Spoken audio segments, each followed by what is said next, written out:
Welcome to Ken's Corner Podcast, Season 4.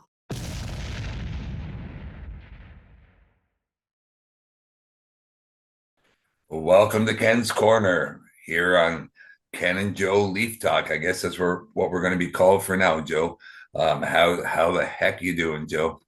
Hey, doing well. We're Leafs are winning. Spring is in the air, minus the odd little snow blip, so can't complain. You're right there. It's 3 games in a row in my local variety store. Host owner, he told me all about the snow and how much he does not want to see the snow anymore. He says hurry up and get this hockey over so the snow can go away. So I got quite the chuckle out of that. Well, anyway, we're going to start by talking about the Toronto Maple Leaf game against the Boston Bruins. Did not start out well, Joe. 3-0. What were you thinking? Well, down three donut and a lot of penalties. I thought there were some undisciplined penalties, and obviously going against the Leafs mostly for the first half. I think Anthony Stolarz absolutely stood in his head, or it could have been 4 or 5 nothing in the first period, and probably would have been lights out. He made some saves that were just wide open guys, point blank, one, two, three. So I think it's that was Stolar's game. He stole that one as far as I'm concerned for us. Yeah, good old Stoli the goalie, right? Um, yeah, so it started at 3-0, and it's kind of funny because this is a kind of a game that we expect the Leafs to perform in, up 3-0, and somehow find a way to lose in overtime. So they say for some reason that 3-0 lead is the worst lead in NHL, and I'm starting to begin to believe it. I'm a believer. So we scored that first goal by Morgan Riley, of all people. I don't know, Joe. I think he might have heard you and me, and maybe, I don't know, another 100 analysts speaking of his play. And all of a sudden, he's one of the hottest players on our Toronto Maple Leaf team.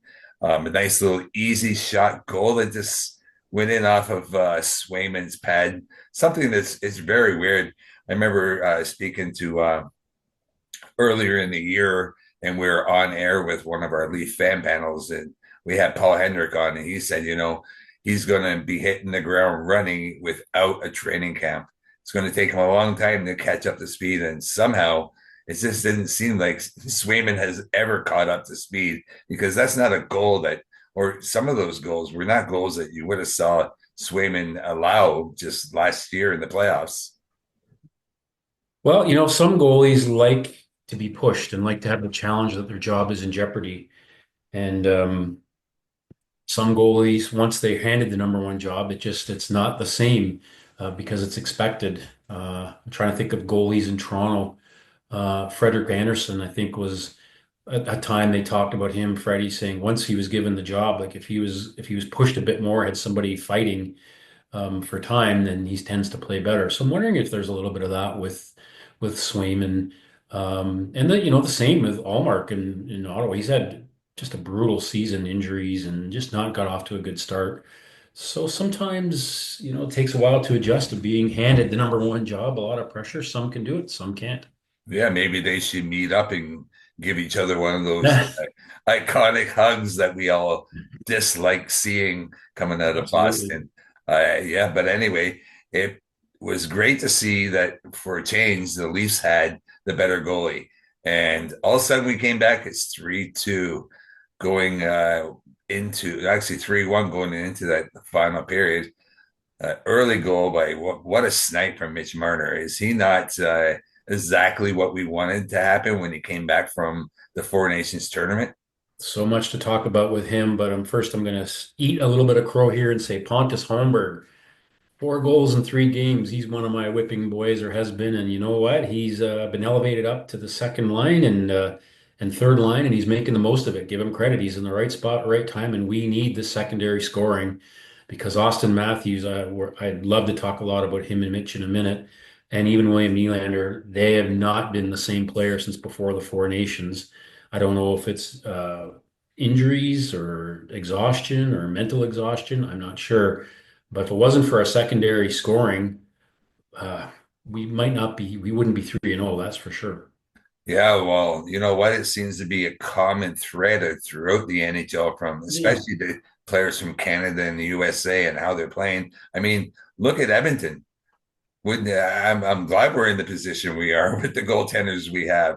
They're considering moving Stuart Skinner, who was probably one of the main reasons they went as far as they did in last year's playoffs. So, I mean, And things could be beloved by worse. his teammates, right? They love Skinner out there, but he just hasn't been able. Yeah, I mean, I'm not crying any tears for Edmonton, to be honest with you, but Connor McDavid hasn't been putting the puck in the net, and you wonder if the it's got to be the emotional or mental drain. The pressure is on, and the high is so high. And remember, you and I talked about this a couple of weeks ago on our show.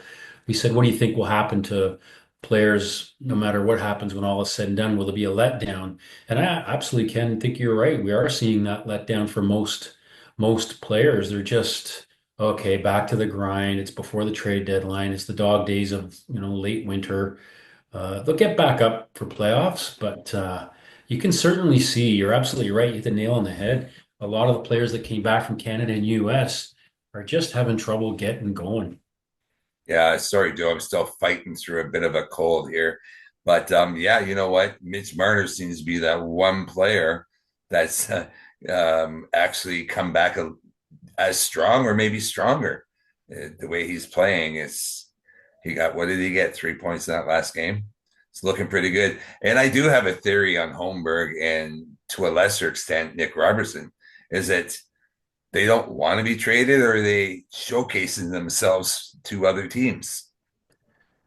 That's interesting. I think they both would love to stay. I think Nick Robertson knows that the Leafs are looking for forward depth.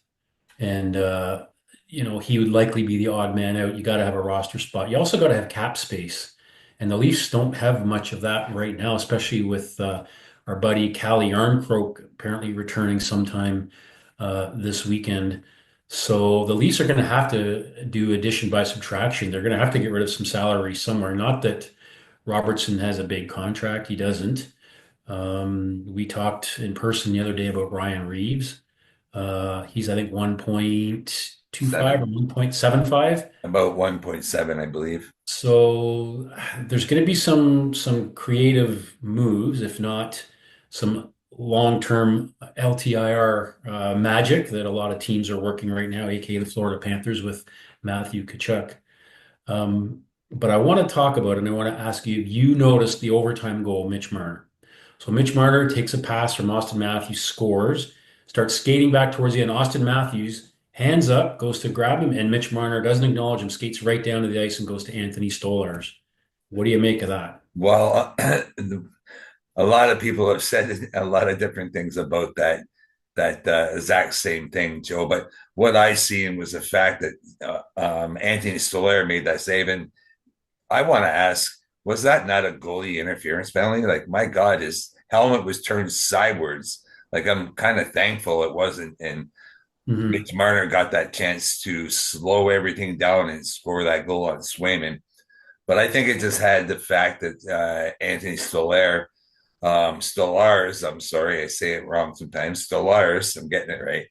But I think it just had the fact that the way he played that game and that save that he just made, which gave Marner that chance to score that winning goal. So you skate by your captain, who's the closest player to you, who just set you up for that goal, and it was like he didn't even look his way. He went right net.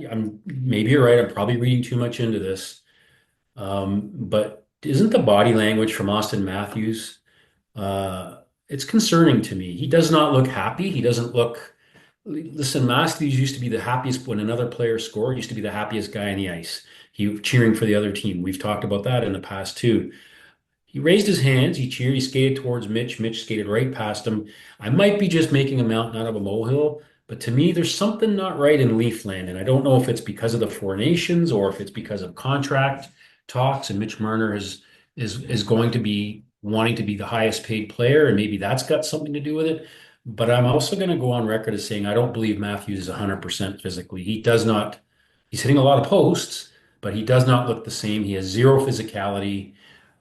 He does not look like the same player. And when he came back from his injury the second time, we thought, okay, he's back, right? He scored a couple goals. He was getting lots of chances. He's not that player right now, and I'm wondering if it's emotional and it's a mental drain. The pressure was on USA. He was the captain.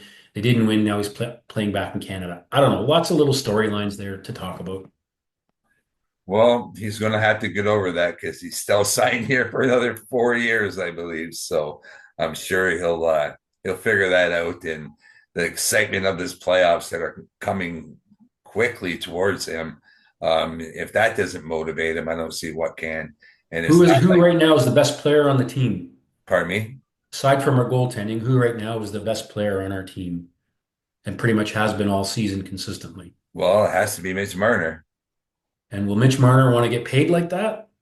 Because his contract's Well, up after this here we year, right? go. We're in a contract year. The guy in the contract year is always going to be that player. I mean, look at John Tavares.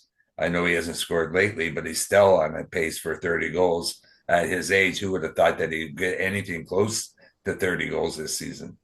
I truly believe Mitch Marner thinks he is the best player all around on the team. And that's great. He's a confident young man. He can do things no others can do. He doesn't just rely on his shot. It's not about goal scoring. It's also about setting things up. His defensive play, we know, his penalty killing, he's good at. I really think Mitch Marner, in his heart of hearts, believes he is probably the most talented player on the Leaf team, and I wouldn't be surprised if he wants to be paid as such. Is he the worst interviewer? Absolutely. I wish someone would send that kid to school to teach him how to handle the media a bit better because you just cringe when he talks. He does not say the right things. That's hopefully they can polish that up this summer because that's not helping his image on the ice. But if he was to say, "Oh, bring me as close to Austin as possible, 12, 12 and a half, and watch me in the playoffs, do some stuff that he did for Team Canada," I think the fans would be right on board with him as being Oh, probably the best 100%. player, And you right? know what? With the amount of the cap going up as much as it is, he's going to get paid. He's going to get Yeah. paid to what the cap is, not to what Austin Matthews got paid when the cap was at his level. And Matthews will get that chance when he gets on to his next contract to be over top of Marner again if that's what he wants to do. And Marner stays healthy, plays a lot more games than Austin Matthews does. There's another thing, right? So yeah, there's lots. I think there's some undertones there that I feel it on the ice with the two of them. Not saying they don't get along, but there's some stuff going on that's probably a little bit of added mental stuff to think about, whether it's contracts or Canada versus USA or I'm the best, you're the best. I just thought it was interesting. The two of them before when they would score were like ham and cheese, peanut butter and jelly right on top of each other. And he just blew right by Matthews with his arms in the air and went right to Stolarz. I get it, sure, I, but you're on the I way to your goalie, give your captain a high five, and then go to you know what I mean? I don't know. Yeah, I It don't seemed think. weird I to think he me. was just excited, and that's what happened. I don't think there was any ill intentions towards Matthews. And if Stolar did not make that save, I'm sure it would have been Austin Matthews that he went to originally. Yeah, I'm probably reading too much into it, but it just makes me wonder. Things make me go, that's all. Yeah, that's okay. That's why I have you on this show. Now, let's set up this game here tonight, Friday night. This is when we're going to have this release. So let's talk about the New York Rangers minus defenseman Fox, another Four Nations tournament casualty, maybe. I think he's one of a few that have some bumps and bruises and are going to be a while. Yeah, this one should be one for the Leafs. Shesterkin's not playing well. New York's taken it on the chin since the Four Nations, and the Leafs are on a bit of a roll. So I expect the Leafs should, if all goes well, take this one no problem against a hurting New York Rangers. And well, you know what? We're going to get it over with early. What's your prediction in this game? Oh, you know what, I'm going to give the Leafs a nice solid. Oh, yeah, let's go 5-3 Toronto. I'm sure Joseph Wall will be in net. It'll be his turn to rotate, and we'll do a 5-3. Just because it always seems to be a close. You don't get blowouts too much in the NHL anymore, too much. So Yeah. You know what? Just to be different, I'll say 4-2 with an open net. Now, let's talk about the Pittsburgh game, that rare matinee game. Are we going to fall back because it's an afternoon game? not our strong suit playing afternoon games. We tend to have slow starts. That worries me against the Pittsburgh Penguins and Kyle Dubas. It'll be interesting to see Sidney Crosby and Mitch Marner going in head to head. But again, another game the Leafs should win. Matinee games to me are toss up. It's 50-50. You can't count on them because it throws the guys off so much with their schedule and their timing and their diet, and depends on what kind of night they had Saturday night before, if they were out because they're off. And if they had a late night, it might affect them just a tad. So this one's a toss up. The Leafs should win on paper, but Ken, it's an afternoon game, so I wouldn't be surprised if it was a closer one than that.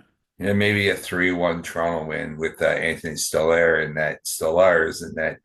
I expect them to give us some good goaltending. And you know what? You are right, but at least they're in Pittsburgh. I don't know if there's a lot to do on a Saturday night in Pittsburgh. It could be just as cold there as it is here. Might keep the guys inside. Not at least it's not Florida or California. They'll find a ballet somewhere where they can go and check out the local talent, I'm sure, and have a few pints before hitting curfew because they're good boys and they got to be in bed by curfew, right? Yeah, well, that's true. That is true. You got Craig Berube there to make sure of it, I'm sure. But He's sitting there with them. What are you talking about? He's with yeah, the that's boys true. hosting. Yeah, He's just probably the kidding. one leading it, the charge, right? So It's a team meet. We'll put it down as a team meeting, strategy meeting. How's that? you got it. So we're a week away from trade deadline. How are you feeling about that? The rumors are they're crazy. Like every day it's something else, and it's the Leafs apparently are in on everybody, as the Toronto media tends to say. Rantanen, the Shen brothers, Kachuk, Jake Sanderson. It's just every player, Leafs, Leafs, Leafs. It's foolish. It's fodder. I do believe Brad Treliving has something in mind that he's aiming for.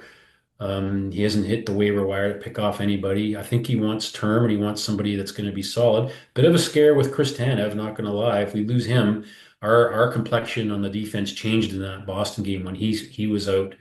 That was a big loss. Luckily, it's nothing serious, but it makes you realize that if we lose him, yeesh, we're okay. We're not great. So, not that I have anything against Connor Timmins.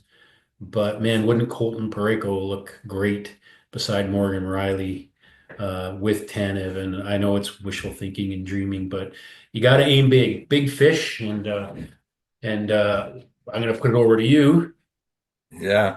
You know, I Matthew see. Nice for Colton Parayko. Well, I don't think that's going to happen. I did see a trade that I thought was interesting was the Rantanen trade, which included Bobby McMahon, a prospect, and a draft pick with I mean, retention. you're gonna give up to go that high. You're gonna give up a Nyes or a McMahon. I don't want to give up either one of them. And probably an Easton Cowan or a Minton. Like it's just, and you might have to. We talked about this week too. You want those guys, no problem. Then you take Domi's contract off their hands as well, right? And then you free up another space, and there's some money. That might be something else to addition by subtraction, because I'm sorry, Domi is not a center. He hasn't had it this year. I don't see him making much of an impact. He's trying real hard, but 3 goals at 4 mil, we can't. That's a contract, a bad contract. We got to get out of that. Every game we go, maybe this will be the night he'll start producing. And Craig Berube has been very supportive. He's coming out of it. He's coming out of it. Yeah, no, he's not. Well, here's a trade that looks really interesting that I found to Toronto, Pareko and Shen to St. Oh Louis, boy, Easton Cowan, Niemela, Camp, Trophy Mingala. a 2026 first, a 2025 third, to Anaheim, a second in 27 to retain 50% of Shen's contract. So we get 2 defensemen. We get Colton Pareko and Braden Shen. Braden Shen. Okay, I thought it was okay. Yeah. I like it, but listen, you get Colton Parayko back there, that instantly makes you Stanley Cup contenders. I don't think the Leafs are now. They're in that second tier. But listen, Winnipeg's on fire. Washington, they're my one and two. And then you got to throw Vegas in there. And I guess you can't count out Edmonton as well. But those are the front runners right now as it stands. The Leafs are kind of in that next level with Dallas and other teams of that. We're top five for sure.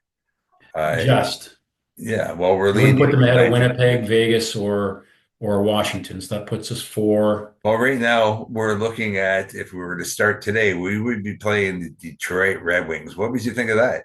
First time since 1993. I think that'd be a really nice change to play Detroit. I think it'd be a great series, highway series for sure. Again, the Leafs should take it. I think it'd be fantastic. It'd be great for both cities. I also think Ottawa, if they could do it, although they seem to be fading, the Toronto-Ottawa series As goes much back as they're into the. fading, I think I prefer to face Detroit than Ottawa, to I be know, but honest. remember the old days with Pat Quinn and Darcy Tucker and Samuelson and Sundin, and those were wars. They were the best playoffs. They just wanted to kill each other. There was so much animosity. The Leafs always won, of course. Had to throw that Well, in that's there. what made it better for us. That's what made it better for us, not so much for Edmonton. But Gary Ottawa. Roberts and oh yeah, those were great series. Yeah, for sure they were. All right, Joe. What else have we not covered here today? Well, we haven't covered our goaltending, so let's cover. Okay. I know a lot of people are speculating who's one, who's two. They're going to rotate. I think the preference for the Leafs is probably to identify number one before the playoffs start. I have no reason to think it wouldn't be Anthony Stolarz because he's able to make that absolutely incredible save. And Joseph Wallace played very well, made great saves as well. But time after time, you're going, how did Stolarz? He just has that little bit extra effort and a little bit more size and reach. So I think if all things stay status quo, I think they'll run with Stolarz until he falters in the playoffs. What do you think? Well, honestly, I have no clue. This is like the Mm. hardest part of the whole Toronto Maple Leafs to unravel because are they going to give one of these goalies a run near the end so they can get ready to be playing every day? Or are they just going to rotate them all the rest of the season? Well, So, the Leafs have the easiest schedule statistically versus team wise the rest of the way than anybody in the league. So I think they're probably going to alternate for now until someone falters and has a game where they let in four, and then they'll put in somebody. And if he has a good game, they'll probably get it like as they get closer after the trade deadline down the stretch. I think that's probably what they're going to do. I gotta say, it's kind of nice for the first time in a while that I'm okay with either one of them starting. Nothing would upset me one way or the other, as opposed to years gone by when it's like, oh, this could be ugly. It could be good. Odds are it's ugly, and then it usually is. yeah, I agree with you 100% there. And you know what? Our goaltending looks great in the future too. That Arturs Arkamov down on the Marlies has just been lighting it up all season. Like, where did this kid come from? I don't know, but you can never have too much goaltending because especially with our guys, if they can get through this season playing 35, 40 games apiece for the first time, either one of them, then that's going to bode well for next year, A, their confidence, but B, their durability.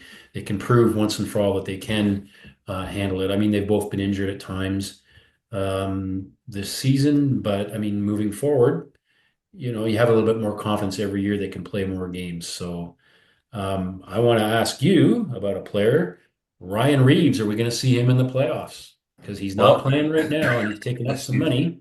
And is there a room for a Ryan Reeves on the Leafs anymore? Well, it's funny. I was listening to a podcast earlier today, and they were talking about Ryan Reese. He hasn't played an NHL game since February the 3rd. Now that's kind of A crazy month? to me. How is he going to jump right back in there? He might become a cap move. He might become to get compliant. He might be one of the pieces that we have to move, as well as Philip Myers, Connor Timmins, for us to do any of these moves. If we're going to keep Domi, if we're going to keep Camp, if we're going to keep Robertson and Holmberg, well, those guys are going to have to move off. If we're not taking someone away from our roster, we're going to have to move off of someone. David Camp has a no trade. I think Domi has a limited no trade, so I think he's got 10 teams that he might consider if asked. So it gets a bit complicated. But I mean, Ryan Reeves, he's gonna come in and play what, 5 minutes, 4 minutes, 7 minutes a game on the fourth line. And he's had how many fights this year? One, maybe two, I think Yeah. one. And you know So I what? It think, seems that whoever's in that spot in the lineup is playing 5 minutes a game because Alex Steves played 5 minutes last yeah. against Boston. And No Connor shifts Dewar in is due to between come before. back. Callie Yarncroke, like we have forward spots. I'm going to predict the writing's on the wall, and I think that if they can find a taker for Mr. Reeves, as much as he's a popular player in the dressing room and on the bench, I would have thought he would have had more of an impact this year. And usually, when you're a star player, you need that bodyguard out there to protect you. Guys don't touch you. But I think the Leafs play a tough enough game now where people, and you saw that Boston game, the Leafs matched them hit for hit with Jake McCabe and Tanev. And we've got guys, Lawrence, that can go out there and play physically tough without having to drop the gloves. I think Ryan Reeves' time in Toronto is limited. Yeah, I think the way he plays is might be limited in the NHL these days. There isn't a That's a lot of good width, point. Yeah. especially coming into the playoffs. That's literally non-existent. And he's in his mid to late 30s, is he not? He's not a 28-year-old, so he's been around a while Yeah, and great team guy and good to have him. But if the fact that here we are in the stretch and really important games and he's not in them tells you about do we really need him? yeah. And that's with Craig Berube, his coach, who was the Ryan Reeves of his time back in the 90s, right? Hmm. So next week when we get back here, we'll be on the same day as the trade deadline, March 7th. So Oh, we're gonna have a lot to unwind that day. I'm actually looking forward to it and getting this yeah. part of the season over with. It's like you said, there's just so much coming out. There's literally a list of maybe 30 players that are coming to Toronto. And Oh we're yeah, gonna we're gonna get know. Crosby and then McDavid. We're gonna get McDavid for, Camp in the first round. It gets silly. I'm used to it. I get up in the morning and I'm glued to the trade deadline day, whether it's on the radio or TV. I don't want to miss a thing. And usually the first few hours is painful, and then as the day goes on, you start getting action. But the pattern in the last few years has been they don't wait till trade deadline. They wait till a couple days before, if not a week before, and start making Exactly, moves. which drops us right into where we are today, which surprises Exactly. me with these 3 days off that we've had, that there wasn't some movement in Toronto. I'm actually surprised at that. Yeah, especially when you got Calle Yarncroke in the wings wanting to play and saying he's ready, and they're saying he's going to get in the lineup. Something's got to give. So I would think, Ken, in the next few days, Steves will probably head back to the Marlies. That's one spot. Um, can only speculate, but maybe Reeves gets put on waivers before the trade deadline to see if someone picks up that contract. Well, if Uh, they don't pick him up, he still comes off the board because he'll be with the Marlies. So that's not a bad thing. Then we can have him come playoff time if we need Brian Reeves in the lineup. yeah, good point. Yeah, that's a good point. If he reports, and he probably would, because what else would he do? And he gets to probably play a little bit more down there. So yeah, lots of intriguing things. Wait and see. But the one thing we know for sure is there's going to have to be moves. They just have too many bodies and not enough spots. So something's happening. We just don't know what. Yeah, exactly. I'm looking forward to it, and we'll be back real soon, Joe.